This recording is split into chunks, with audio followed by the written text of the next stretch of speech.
ಈ ಕೆಳಗಿನ ಯಾವುದು ಕಾಫಿ ಬೆಳೆಯ ವಿಧವಲ್ಲ? ಕಾಫಿ ಬೆಳೆಯ ವಿಧ ಯಾವುದು ಅಲ್ಲ? ಅರೇಬಿಕಾ, ರೊಬಾಸ್ಟಾ, ಲೈಬೀರಿಕಾ, ಪೆರಿಸ್ಟಿಕಾ. ಇದರಲ್ಲಿ ಕಾಫಿ ಬೆಳೆಯ ವಿಧವಲ್ಲದ್ದು ಪೆರಿಸ್ಟಿಕಾ. ರೇಡಿಯೋ ತರಂಗಗಳನ್ನು ಪ್ರಸಾರ ಮಾಡುವ ವಾಯುಮಂಡಲದ ವಲಯ ಯಾವುದು? ಪರಿವರ್ತನಾ ವಲಯ, ಮಧ್ಯಂತರ ವಲಯ, ಅಯಾನು ವಲಯ ಮತ್ತು ಬಾಹ್ಯ ವಲಯ. ಇದರಲ್ಲಿ ರೇಡಿಯೋ ತರಂಗಗಳನ್ನು ಭೂಮಿಗೆ ಪ್ರತಿಫಲಿಸುವಂತಹ ವಾಯುಮಂಡಲದ ವಲಯ ಅಯಾನು ವಲಯವಾಗಿದೆ. ಭೂಭಾಗಕ್ಕೆ ಚಾಚಿಕೊಂಡಿರುವ ಸಮುದ್ರದ ಭಾಗವನ್ನು ಏನೆಂದು ಕರೆಯುವರು? ಕೊಲ್ಲಿ, ಖಾರಿ, ಖಂಡಾವರಣ ಪ್ರದೇಶ ಮತ್ತು ಜಲಸಂಧಿ. ಈ ನಾಲ್ಕರಲ್ಲಿ ಭೂಭಾಗಕ್ಕೆ ಚಾಚಿಕೊಂಡಿರುವ ಸಮುದ್ರದ ಭಾಗವನ್ನು ಕೊಲ್ಲಿ ಎಂದು ಕರೆಯುವರು. ಭಾರತದಲ್ಲಿ ಚಳಿಗಾಲದ ಅವಧಿಯ ಬೆಳೆಯನ್ನು ಏನೆಂದು ಕರೆಯುವರು? ಅಂದರೆ ಅಕ್ಟೋಬರ್ ತಿಂಗಳ ನಂತರದಲ್ಲಿ ಬೆಳೆಯುವಂತಹ ಬೆಳೆಯನ್ನ ಖಾರಿಫ್, ರಬಿ, ಮುಂಗಾರು ಬೆಳೆ, ಮಾನ್ಸೂನ್ ಬೆಳೆ. ಜೂನ್ ಮತ್ತು ಜುಲೈ ತಿಂಗಳಲ್ಲಿ ಬೆಳೆಯುವಂತಹ ಬೆಳೆಯನ್ನ ಖಾರಿಫ್ ಬೆಳೆ ಅಂತ ಕರೆದರೆ, ಅಕ್ಟೋಬರ್ ತಿಂಗಳ ನಂತರದಲ್ಲಿ ಬೆಳೆಯುವಂತಹ ಬೆಳೆಯನ್ನ ರಬಿ ಬೆಳೆ ಅಂತೇಳಿ ಕರೆಯುವರು. ಬಾಂಬೆ ಕ್ರಾನಿಕಲ್ ಎಂಬ ಪತ್ರಿಕೆಯ ಸಂಪಾದಕರು ಯಾರು? ಮಹಾತ್ಮ ಗಾಂಧೀಜಿ, ಬಾಲಗಂಗಾಧರ ತಿಲಕ್, ಫಿರೋಜ್ ಶಾ ಮೆಹ್ತಾ, C.R. ದಾಸ್ ಅಥವಾ ಚಿತ್ತರಂಜನ್ ದಾಸ್. ಇದಕ್ಕೆ ಸರಿ ಉತ್ತರ ಫಿರೋಜ್ ಶಾ ಮೆಹ್ತಾರವರು. ಬಾಂಬೆ ಕ್ರಾನಿಕಲ್ ಎಂಬುದು ಇಂಗ್ಲಿಷ್ ಭಾಷೆಯಲ್ಲಿ ಮುಂಬೈನಿಂದ ಪ್ರಕಟವಾಗುತ್ತಿದ್ದಂತಹ ಪತ್ರಿಕೆ. ಇದನ್ನು 1910ರಲ್ಲಿ ಫಿರೋಜ್ ಶಾ ಮೆಹ್ತಾರವರು ಪ್ರಾರಂಭ ಮಾಡಿದರು. ಕರ್ನಾಟಕ ಗತವೈಭವ ಕೃತಿಯನ್ನು ರಚಿಸಿದವರು ಯಾರು?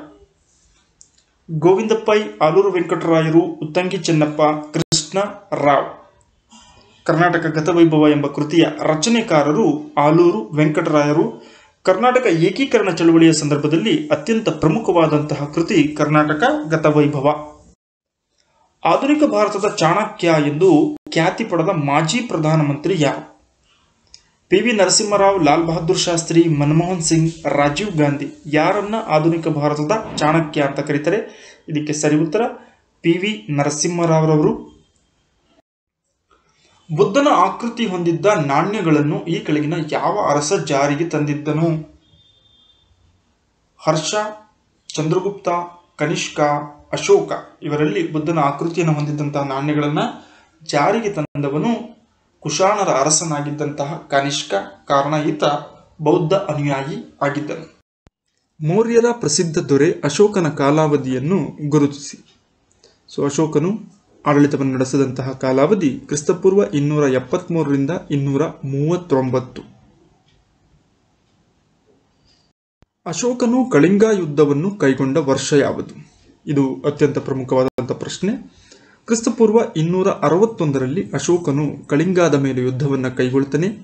ಅತ್ಯಂತ ಭೀಕರ ಯುದ್ಧವಾಗಿದ್ದಂತಹ ಇದರಲ್ಲಿ ಕಂಡಂತಹ ಸಾವು ನೋವುಗಳಿಂದ ಮನನೊಂದ ಅಶೋಕನು ಧರ್ಮಾಶೋಕನಾಗಿ ಪರಿವರ್ತನೆಯನ್ನು ಹೊಂದಿ ಬೌದ್ಧ ಧರ್ಮವನ್ನು ಸ್ವೀಕಾರ ಮಾಡಿ ಧರ್ಮದ ಆಧಾರದ ಮೇಲೆ ಆಡಳಿತವನ್ನು ನಡೆಸ್ತಾನೆ. ವಿಕ್ರಮ ಶಕೆ ಆರಂಭವಾದ ವರ್ಷ ಯಾವುದು? ಕ್ರಿಸ್ತಪೂರ್ವ 58ರಲ್ಲಿ ವಿಕ್ರಮ ಶಕೆ ಆರಂಭವಾಯಿತು. ಕ್ರಿಸ್ತಶಕ 78ರಲ್ಲಿ ಆರಂಭವಾದ ಇತಿಹಾಸದ ಘಟನೆ ಯಾವುದು? ಶಕಯುಗ ಅಂತ ಕರಿತೀವಿ. ಇದು ಆರಂಭವಾದ ವರ್ಷ ಕ್ರಿಸ್ತಶಕ 78. ಸ್ನೇಹಿತರೆ, ಕ್ರಿಸ್ತಪೂರ್ವ ಅಂದರೆ ಕ್ರಿಸ್ತ ಹುಟ್ಟುವುದಕ್ಕಿಂತ ಮುಂಚಿನ ಕಾಲವನ್ನು ಕ್ರಿಸ್ತಪೂರ್ವದಲ್ಲಿ ಹೇಳ್ತೇವೆ. ಕ್ರಿಸ್ತ ಹುಟ್ಟಿದ ನಂತರದ ಕಾಲಾವಧಿಯನ್ನು ಕ್ರಿಸ್ತಶಕ ಎಂದು ಕರೆಯುತ್ತೇವೆ. ಈಗ ಇದರ ಪರಿಭಾಷೆಯೂ ಕೂಡ ಬದಲಾಗಿದೆ. ಸಾಮಾನ್ಯ ಶಕಪೂರ್ವ ಅಂತ ಕರೀತಾರೆ ಕ್ರಿಸ್ತಪೂರ್ವವನ್ನು. ಹಾಗೆಯೇ ಸಾಮಾನ್ಯ ಶಕ ಅಂತೇಳಿ ಕ್ರಿಸ್ತ ಶಕವನ್ನು ಈಗ ಇತ್ತೀಚಿನ ಪಠ್ಯಪುಸ್ತಕಗಳಲ್ಲಿ ಬದಲಾವಣೆಯಾಗಿರುವುದನ್ನು ಕೂಡ ನಾವು ಗಮನಿಸಬಹುದು. ಗುಪ್ತರ ಆಳ್ವಿಕೆ ಆರಂಭವಾದ ವರ್ಷ ಯಾವುದು? ಕ್ರಿಸ್ತಶಕ 320ರಲ್ಲಿ ಭಾರತವನ್ನು ಆಳಿದಂತಹ ಪ್ರಸಿದ್ಧ ಸಾಮ್ರಾಜ್ಯಗಳಲ್ಲಿ ಗುಪ್ತ ಸಾಮ್ರಾಜ್ಯ ಸ್ಥಾಪನೆಯಾದ ವರ್ಷ 320 ಕ್ರಿಸ್ತಶಕ. ಫಾಹಿಯಾನನು ಭಾರತಕ್ಕೆ ಭೇಟಿ ನೀಡಿದ ವರ್ಷ? ಖ್ಯಾತ ಬೌದ್ಧ ಯಾತ್ರಿಕ ಈತನು ಭಾರತಕ್ಕೆ ಭೇಟಿ ನೀಡಿದಂತಹ ವರ್ಷ ಕ್ರಿಸ್ತಶಕ 405ರಲ್ಲಿ. ಕ್ರಿಸ್ತಶಕ 629ರಲ್ಲಿ ಹರ್ಷವರ್ಧನನ ಆಸ್ಥಾನಕ್ಕೆ ಭೇಟಿ ನೀಡಿದ ಚೀನಾ ಯಾತ್ರಿಕ ಯಾರು? ಯುನೆತ್ಸಾಂಗ್ ಸರಿಯಾದ ಉತ್ತರ. ವರ್ಧನ ವಂಶದ ಪ್ರಸಿದ್ಧ ಅರಸನಾದಂತಹ ಹರ್ಷವರ್ಧನ, ಹಾಗೆಯೇ ಕರ್ನಾಟಕವನ್ನು, ದಕ್ಷಿಣ ಭಾರತವನ್ನು ವಿಶೇಷವಾಗಿ ಆಳ್ತಾ ಇದ್ದಂತಹ ಇಮ್ಮಡಿ ಪುಲಕೇಶಿಯ ಕಾಲಾವಧಿಯಲ್ಲಿ ಭಾರತಕ್ಕೆ ಭೇಟಿಯನ್ನು ನೀಡಿದಂಥವನು ಯುವೆನ್ತ್ಸಾಂಗ್. ಈತನ ಬರವಣಿಗೆಗಳಿಂದ ಆಗಿನ ಕಾಲಘಟ್ಟದ ರಾಜಕೀಯ, ಆರ್ಥಿಕ ಮತ್ತು ಸಾಮಾಜಿಕ ಸ್ಥಿತಿಗತಿಗಳ ಬಗ್ಗೆ ನಮಗೆ ಮಾಹಿತಿ ತಿಳಿಯುತ್ತದೆ. ಇಸ್ಲಾಂ ಧರ್ಮದಲ್ಲಿ ಹಿಜರಾ ಶಕೆ ಆರಂಭವಾದ ವರ್ಷ ಯಾವುದು? ಯಾವುದನ್ನ ಹಿಜರಾ ಶಕೆ ಅಂತ ಕರೀತಾರೆ? ಕ್ರಿಸ್ತಶಕ 622. ಈ ಒಂದು ವರ್ಷವನ್ನು ಇಸ್ಲಾಂ ಧರ್ಮದಲ್ಲಿ ಹಿಜರಾ ಶಕೆ ಅಂತ ಕರೀತಾರೆ. ಇದಕ್ಕೆ ಕಾರಣ ಇಸ್ಲಾಂ ಧರ್ಮದ ಸ್ಥಾಪಕರಾದಂತಹ ಪ್ರವಾದಿ ಮುಹಮ್ಮದರು ಮೆಕ್ಕಾದಿಂದ ಮದೀನಾಕ್ಕೆ ತಮ್ಮ ಸ್ಥಳವನ್ನು ಬದಲಾವಣೆ ಮಾಡ್ತಾರೆ ಅಥವಾ ಪಲಾಯನವನ್ನು ಮಾಡ್ತಾರೆ. ಈ ಒಂದು ವರ್ಷದಲ್ಲಿ, ಈ ಕಾರಣಕ್ಕೆ ಈ ಒಂದು ಘಟನೆಯನ್ನ ಹಿಜರಾ ಶಕೆ ಎಂದು ಇಸ್ಲಾಂ ಧರ್ಮದಲ್ಲಿ ಗುರುತಿಸಲಾಗಿದೆ. ಮೊಹಮ್ಮದ್ ಗಜ್ನಿಯು ಭಾರತದ ಮೇಲೆ ದಂಡಯಾತ್ರೆ ಕೈಗೊಂಡಂತಹ ಅವಧಿ ಯಾವುದು? ಕ್ರಿಸ್ತಶಕ 1001ರಿಂದ 1026 ಅವಧಿಯಲ್ಲಿ ಈತನು ಭಾರತದ ಮೇಲೆ 17 ಬಾರಿ ದಂಡಯಾತ್ರೆಯನ್ನ ಕೈಗೊಂಡಿದ್ದಾನೆ. ಮೊದಲನೇ ತರೈನ್ ಯುದ್ಧ ನಡೆದಂತಹ ವರ್ಷ ಯಾವುದು? 1191. ಈ ಮೊದಲನೇ ತರೈನ್ ಯುದ್ಧ ಮೊಹಮ್ಮದ್ ಗೋರಿ ಮತ್ತು ಪೃಥ್ವಿರಾಜ್ ಚೌಹಾಣನ ಮಧ್ಯೆ ನಡೆಯುತ್ತೆ.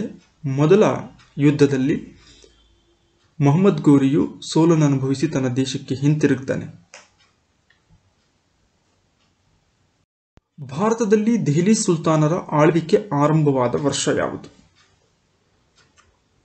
ಕ್ರಿಸ್ತಶಕ 1206ರಲ್ಲಿ ಭಾರತದಲ್ಲಿ ದೆಹಲಿ ಸುಲ್ತಾನರ ಆಳ್ವಿಕೆ ಆರಂಭವಾಗುತ್ತೆ. 5 ರಾಜವಂಶಗಳು ಆಳ್ವಿಕೆಯನ್ನು ಮಾಡ್ತವೆ ಈ ದೆಹಲಿ ಸುಲ್ತಾನ ವಂಶದಲ್ಲಿ. ಮೊದಲನೆಯದು ಗುಲಾಮಿ ಸಂತತಿ, ಕುತುಬುದ್ದೀನ್ ಐಬಕ್ನಿಂದ ಈ ಒಂದು ಸಂತತಿ ಆರಂಭವಾಗುತ್ತೆ 1206ರಲ್ಲಿ. ವಿಜಯನಗರ ಸಾಮ್ರಾಜ್ಯ ಆರಂಭವಾದ ವರ್ಷ ಯಾವುದು?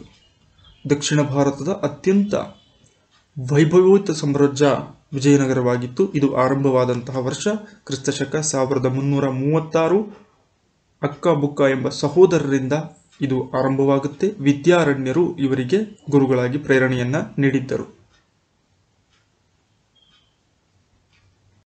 ಕರ್ನಾಟಕದಲ್ಲಿ ಬಹುಮನಿ ಸುಲ್ತಾನರ ಆಳ್ವಿಕೆ ಆರಂಭವಾದ ವರ್ಷ ಯಾವುದು?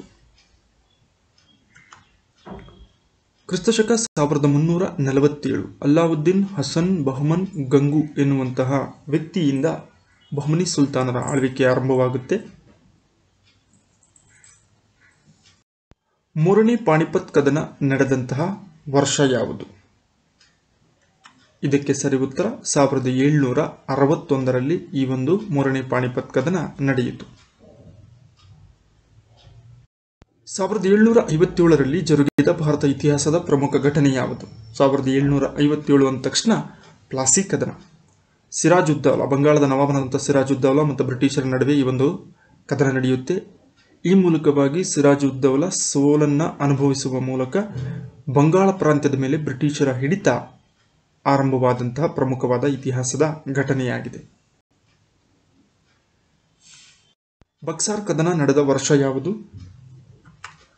1764ರಲ್ಲಿ ಬಕ್ಸಾರ್ ಕದನ ನಡೆಯಿತು.